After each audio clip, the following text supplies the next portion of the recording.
الحمدللہ رب العالمین والصلاة والسلام علی سید الانبیاء والمرسلین نبینا محمد وعلی آلہ وصحبہ اجمعین اما بعد۔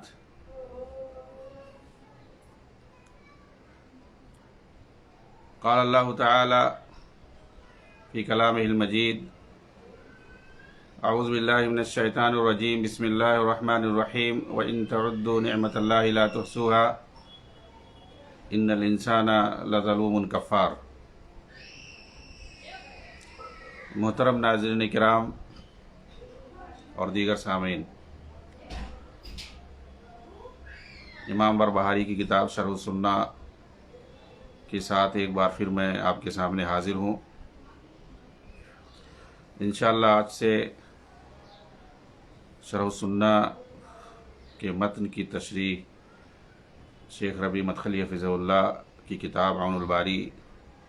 کی روشنی میں شروع کریں گے۔ مصنف رحمہ اللہ کہتے ہیں: الحمدللہ الذی ہدانا للاسلام ومن علینا بہ واخرجنا فی خیر امہ فنسألہ التوفیق لما یحب ویرضى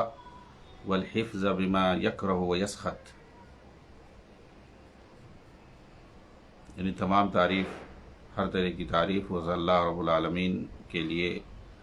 لائق اور زیبا ہے، جس نے ہمیں اسلام کی طرف ہدایت دی اور اس کے ذریعے ہم پر احسان کیا اور ہمیں بہتر امت میں برپا کیا، تو ہم اس سے ہر اس چیز کی توفیق چاہتے ہیں جس سے وہ راضی اور خوش ہو، اور ہر اس چیز سے حفظ و امان چاہتے ہیں جس سے وہ ناراض اور ناخوش ہوتا ہے۔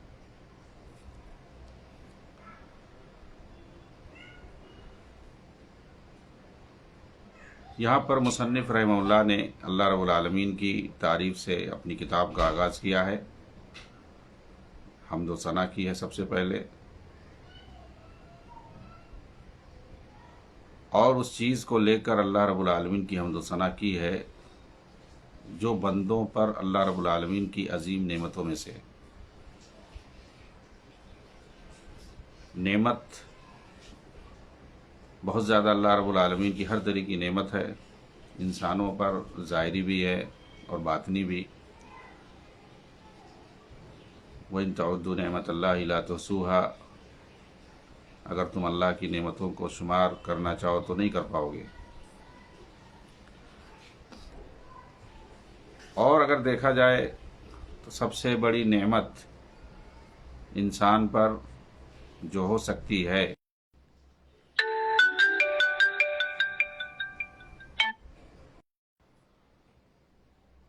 وہ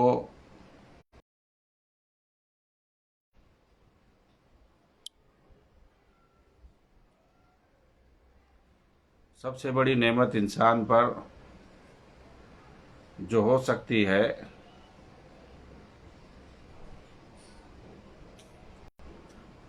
وہ اسلام ہے۔ اسی بڑی نعمت کے ساتھ آپ نے کو ذکر کر کے آپ نے کتاب کا آغاز کیا ہے اور اللہ رب العالمین کی حمد و ثنا بیان کی ہے۔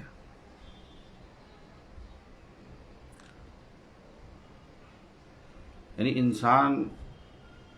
کو اللہ رب العالمین نے پیدا کیا، اس کے بعد اگر ہم دیکھیں تو ایمان اور اسلام جو ہے یہ ایک انسان کے لیے سب سے بڑی نعمت ہے، کیونکہ اس کے اندر دنیا و آخرت ہر جگہ نجات، اور انسان کو دنیا میں جو بھیجا گیا ہے اسی کے لیے۔ یہاں اسلام سے مراد وہی سیدھا سچا اسلام، اس کا جو خالص ورژن ہے۔ صحابہ جس ورژن پر قائم تھے، نبی اکرم صلی اللہ علیہ وسلم کا جو دیا ہوا دین تھا، تو دین اسلام کے ذریعے اللہ رب العالمین انسان پر سب سے بڑا احسان کرتا ہے کہ اسے راہ حق کی طرف ہدایت دیتا ہے۔ ظاہر سی بات ہے اس کو بنیاد بنا کر کے انہوں نے کتاب کی ابتدا کی ہے۔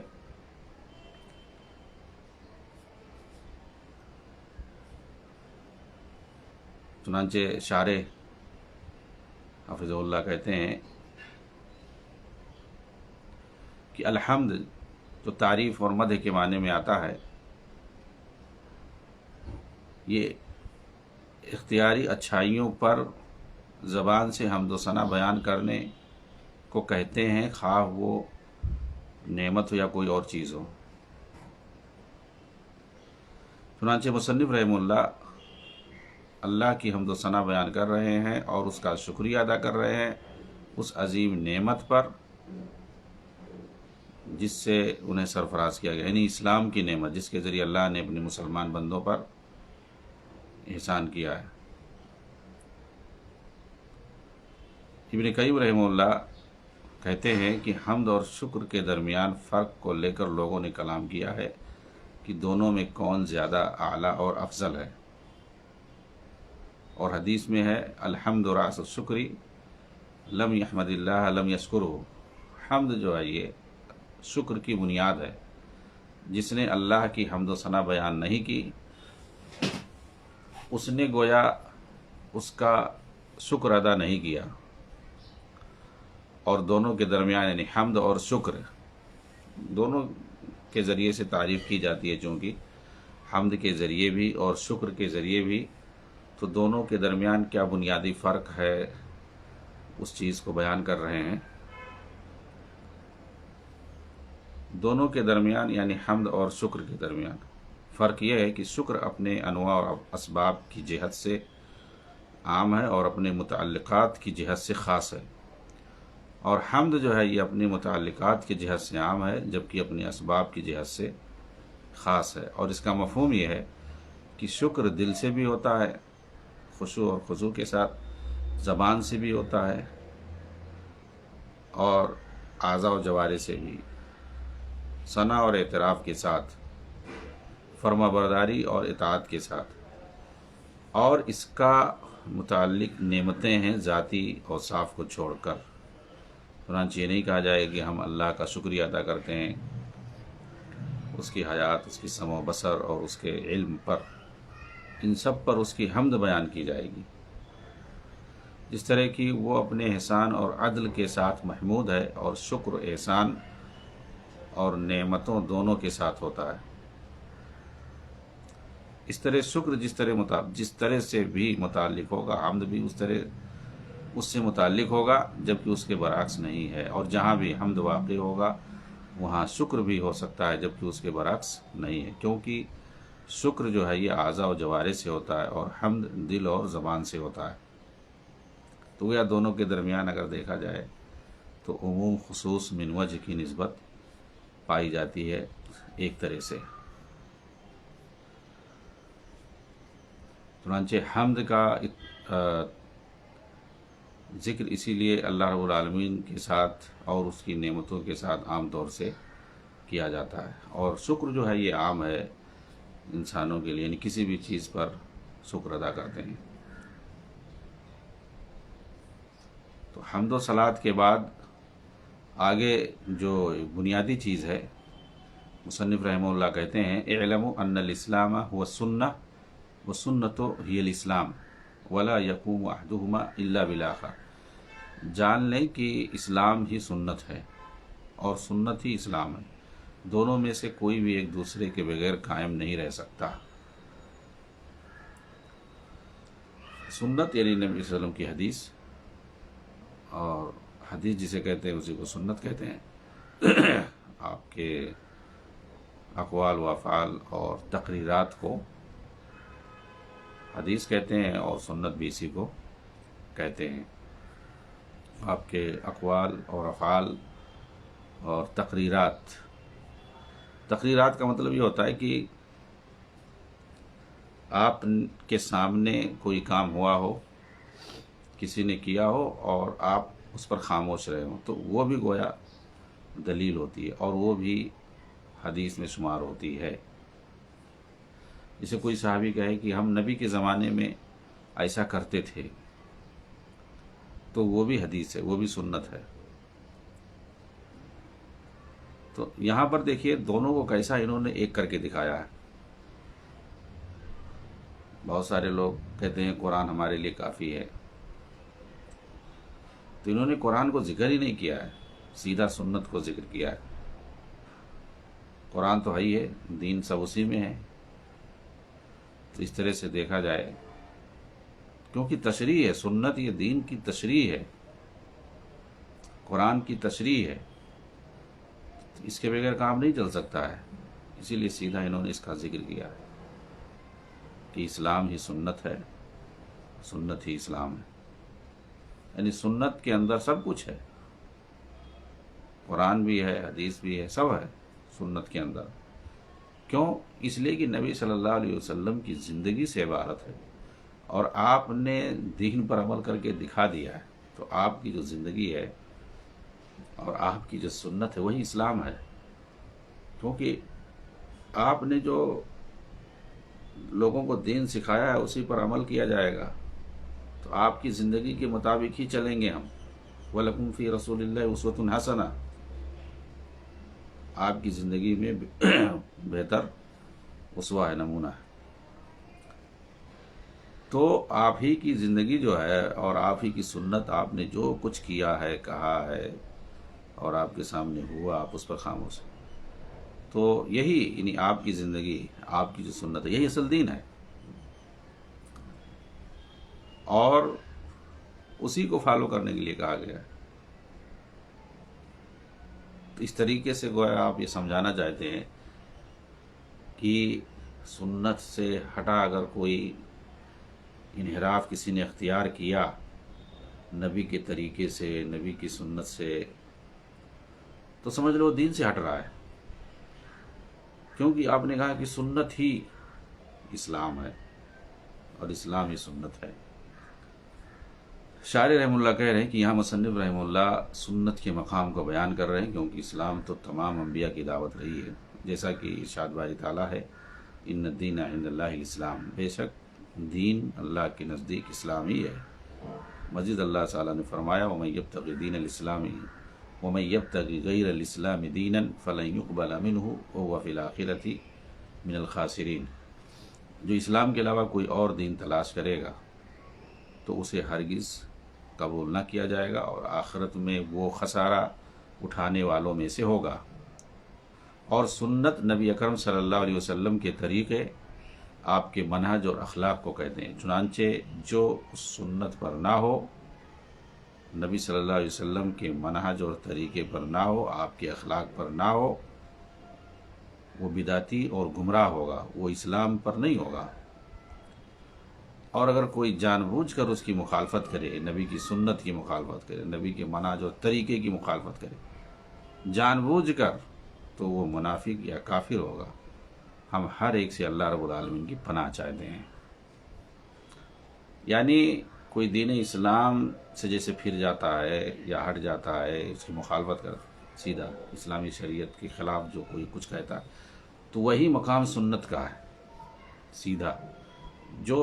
اسلام کے تئیں جو بھی حکم لاگو ہوگا، سنت رسول کے تئیں بھی وہی حکم لاگو ہوگا، یہ کہنا چاہتے ہیں۔ آگے مصنف رحمہ اللہ کہتے ہیں فَمِنَ السُّنَّةِ لُزُومُ الْجَمَاعَةِ فَمَنْ رَغِبَ غَيْرَ الْجَمَاعَةِ وَفَارَقَهَا فَقَدْ خَلَا رِبْقَةَ الْإِسْلَامِ مِنْ عُنُقِهِ وَكَانَ ضَالًّا مُضِلًّا۔ پس سنت ہی سے ہے کہ جماعت کو لازم پکڑا جائے، یہ سنت ہی سے ہے، یعنی یہ سنت میں سے، بلکہ یہ سنت ہے، یعنی اسلام کا یہ طریقہ ہے، یہ دین اسلام کا حصہ ہے، اس کے بغیر چارہ نہیں ہے۔ کیا ہے دین اسلام کا حصہ؟ کہ جماعت کو لازم پکڑا جائے۔ گویا جو مسلمانوں کی جماعت ہے اس کو چھوڑ دے، اگر کوئی اس کو چھوڑ کے اپنی الگ کوئی جماعت بنا لے تو کیا مطلب؟ اس کو دین اسلام سے مطلب محبت نہیں ہے۔ تو جو مسلمانوں کی جماعت، اچھا یہ بھی سمجھ لیں کہ یہاں جو جماعت قرآن کے اندر یا حدیث کے اندر، سنت کے اندر جو جماعت کو لازم پکڑنے کی بات کہی گئی ہے، وہ کون سی جماعت ہے؟ ہر کوئی بتائے کہ جو ہے یہ ہماری جماعت نہیں، وہ صحابہ کی جماعت ہے۔ نبی اکرم صلی اللہ علیہ وسلم کے زمانے میں آپ کے ساتھ جو جماعت تھی وہی جماعت ہے، اور جس کے بارے میں اللہ کے رسول نے فرمایا کہ ایک جماعت برابر قائم رہے گی دین حق پہ، قیامت تک قائم رہے گی۔ طائفہ منصورہ، طائفہ نکرہ کا صیغہ آپ نے استعمال کیا، کہ گویا ایک پیشین گوئی ایک طرح سے کہ وہ چھوٹی جماعت ہوگی اور حق پر قائم ہوگی اور قیامت تک باقی رہے گی، کوئی اس کو رسوا نہیں کر سکتا، اور اس کی مخالفت سب کریں گے۔ لا یضر من خالفہم، نقصان نہیں پہنچا سکتے مخالفت کرنے والے۔ مخالفت یعنی اس کی ہمیشہ کی جاتی رہے گی، تو اس سے وہی جماعت ہے صحابہ کی جماعت۔ اور صحابہ کی جماعت کی مخالفت کر کے جو لوگ نکلیں گے اور اپنی الگ جماعت بنائیں گے، ان کی اپنی تاریخ ہوگی، ان کے اپنے امام ہوں گے، ان کے اپنے پیر ہوں گے، مرشد ہوں گے، ان کے اپنے اصول اور ضابطے ہوں گے۔ قرآن اور حدیث کو غلط سمجھ کر کے صحابہ کی جماعت سے ہٹ کر کے جو لوگ اپنی جماعت بنائیں گے، وہ جو ہے فرقہ مذمومہ ہوگا۔ جیسے صحابہ کی جماعت سے ہٹ کر کے خوارج نے اپنا ایک الگ گروہ بنا لیا، ایک فرقہ بنا لیا۔ قدریہ منکرین تقدیر نے اپنا الگ ایک فرقہ بنا لیا، الگ ہو گئے، ان کے اپنے امام نظریہ، خوارج کا اپنا امام نظریہ۔ روافض پیدا ہو گئے، انہوں نے اپنا ایک صحابہ کی جماعت کو چھوڑ کر الگ جماعت بنا لی۔ تو وہ صحابہ کی جماعت وہ چلتی آئی ہے، اور لوگ کتاب و سنت کی روشنی میں صحابہ کا جو طریقہ تھا اس سے ہٹ کر کے اپنا الگ الگ جماعت بناتے چلے گئے، اور بن رہی جماعتیں۔ ان کا اپنا ہوتا ہے، امام ہوتا ہے، اس کی تاریخ ہوتی ہے، وہ اپنی ایک تنظیم ایک جماعت بنا لیتا ہے، اور اسی کے مطابق وہ دعوت دیتا ہے اور لوگوں کی بھیڑ جمع کرتا ہے، سمجھ رہے ہیں؟ یہ چیز ہے۔ تو صحابہ کی جماعت یہاں پر مراد ہے کہ صحابہ کی جماعت جو قائم تھی، اور اس سے جو فرقے نکلتے چلے گئے، چھوڑتے نکلتے چلے گئے، وہ مراد ہے۔ تو بہرحال اس پر جو ہے تفصیلی گفتگو ہو سکتی ہے، یہاں ہم اختصار سے کام لیں گے۔ تو سنت ہے یہ، ان اسلام کا حصہ ہے یہ کہ جماعت کو لازم پکڑا جائے، اور جو جماعت سے بے رغبت ہو کر اسے چھوڑ دے، فمن رغب غیر الجماعتی وفارقہا، جماعت سے بے رغبت ہو کر کے اس سے جدا ہو جائے، اسے چھوڑ دے، تو گویا اس نے اسلام کا جوا اپنی گردن سے نکال پھینکا۔ وَكَانَ ضَالًّا مُضِلًّا، اور خود گمراہ ہو گیا اور دوسرے کو بھی گمراہ کرنے والا ہو گیا۔ یہاں جو انہوں نے کہا سنت سے ہے یہ کہ جماعت کو لازم پکڑے، تو یہ گویا عام ہے، کیونکہ یہ عقائد اور منہج اور عمل سب کو شامل ہے، اور عقائد اور منہج اور عمل کو تھامنے کے بعد اسی ضمن میں مسلمانوں کی جماعت کو لازم پکڑنا بھی ہے۔ یہ شاعر رحمہ اللہ کہہ رہے ہیں، حافظہ اللہ کہہ رہے ہیں۔ لیکن اگر کوئی بنیادوں کو قائم تو کرے مگر جماعت کو چھوڑ دے، جبکہ وہی لوگ عقیدہ، منہج، عمل اور اجتماعیت کے اعتبار سے اہل حق ہیں، تو ایسی صورت میں اس نے بڑے ہی خطرناک اور امر اور عظیم بدعت کا ارتکاب کیا۔ وہ اللہ کے رسول صلی اللہ علیہ وسلم کے اس قول میں شامل ہوگا، فمن رغب عن سنتی فلیس منی۔ اور آدمی کے برا ہونے کے لیے ہی کافی ہے کہ رسول اکرم صلی اللہ علیہ وسلم اس سے اپنی برات کا اظہار کرے۔ فمن رغب فلیس منی، جو فلیس منی ہے کہ وہ ہم میں سے نہیں ہے، جو ہماری سنت سے اعراض کرے، اور سنت سے ہے جماعت کو لازم پکڑنا۔ اب کوئی جماعت کو چھوڑ کر کے اپنی الگ فرقہ بنائے، اپنی الگ جماعت بنائے، تو یہ گویا سنت سے اعراض ہے، اور اللہ کے رسول نے ایسے شخص سے برات کا اظہار کیا ہے، اور وہ اللہ کے اس قول میں بھی شامل ہوگا، ان الذین فرقوا دینہم وکانوا شیعا لست منہم فی شیء انما امرهم الی اللہ ثم ینبئہم بما کانوا یفعلون، کہ بے شک وہ لوگ جنہوں نے اپنے دین کو جدا کر لیا، اپنے دین کو جدا کر لیا، یعنی وہ اپنا ایک الگ گروہ بنا لیا، اپنی ایک الگ جماعت بنا لیے، اور وہ گروہوں میں بٹ گئے، تو کسی چیز میں بھی آپ ان میں سے نہیں ہیں، ان کا معاملہ تو اللہ ہی کے حوالے ہے، وہی انہیں بتائے گا جو کچھ وہ کیا کرتے تھے۔ اس لیے اللہ تعالیٰ نے اپنے رسول صلی اللہ علیہ وسلم کو ان لوگوں سے بری کر دیا جو امت اور دین میں تفرقہ ڈالتے ہیں، کیونکہ مسلمانوں کا حق پر اکٹھا ہونا دین کی عظیم بنیادوں میں سے ہے۔ اور اسی طریقے سے وہ نبی صلی اللہ علیہ وسلم کے اس قول میں شامل ہوگا، من رأى من امیرہ شیئا یکرہہ فلیصبر فإنہ من فارق الجماعہ شبرا فمات فمیتۃ جاہلیہ۔ جو شخص اپنے حاکم سے، اپنے امیر سے کسی بری چیز کو، بری بات کو دیکھے تو وہ اس پر صبر کرے، اس لیے کہ جو جماعت سے ایک بالشت بھر جدا ہو جائے تو اس کی موت جاہلیت پر ہوگی۔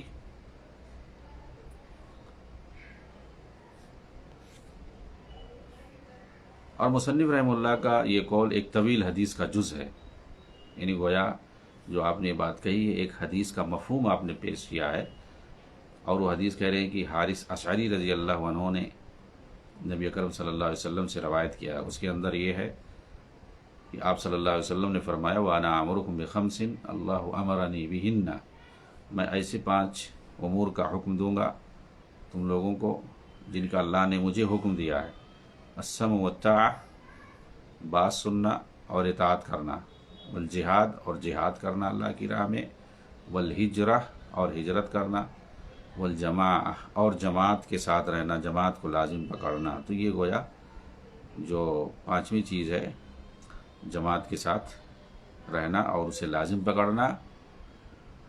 تو نبی صلی اللہ علیہ وسلم یہ بتا رہے ہیں، اسی لیے انہوں نے کہا یہ سنت میں سے ہے۔ اور اس کے بعد آپ نے فرمایا فمن فارق فإنہ من فارق الجماعہ عقید شبر، جماعت کے ساتھ، کیونکہ جو جماعت سے ایک بالشت بھی ہٹ جائے، علیحدہ ہو جائے، جماعت کو چھوڑ دے، اس نے فقط خلع ربقۃ الاسلام من عنقہ الا یرجع، اسلام کا پٹا اپنی گردن سے اتار دیا، باہر نکال پھینکا، الا یہ کہ وہ واپس اسلام کی طرف آ جائے۔ تو اس حدیث کے اندر جو کچھ بیان کیا گیا اسی مفہوم کو مصنف رحمہ اللہ نے نقل کیا ہے، اور اس بات پر دلالت کرتا ہے کہ جماعت کو چھوڑنا بہت ہی بڑا سنگین خطرہ ہے۔ یہ وہ خطرناک امر ہے جس میں نفس پرست بدعتی واقع ہوتے ہیں، کیونکہ بدعتی جو ہے وہ صحابہ کی جماعت کا جو تسلسل قائم ہے، وہ لوگ جو سنت پر عمل کرتے ہیں وہ اس کو چھوڑ دیتا ہے۔ جیسے کوئی بدعت پہ عمل کیا گویا وہ سنت کے راستے سے ہٹ گیا اور ان لوگوں کی جماعت سے الگ ہو گیا جو سنت پر قائم ہوتے ہیں، سنت پر جمے رہتے ہیں۔ چنانچہ مسلمانوں پر واجب ہے کہ وہ صحابہ کی اسی جماعت پر قائم رہیں اور اسی طریقے اور منہج پر قائم رہیں جو صحابہ کا طریقہ اور منہج رہا، اور جو نبی صلی اللہ علیہ وسلم کا طریقہ اور منہج رہا ہے، آپ کی جو سنت رہی ہے، اور جس پر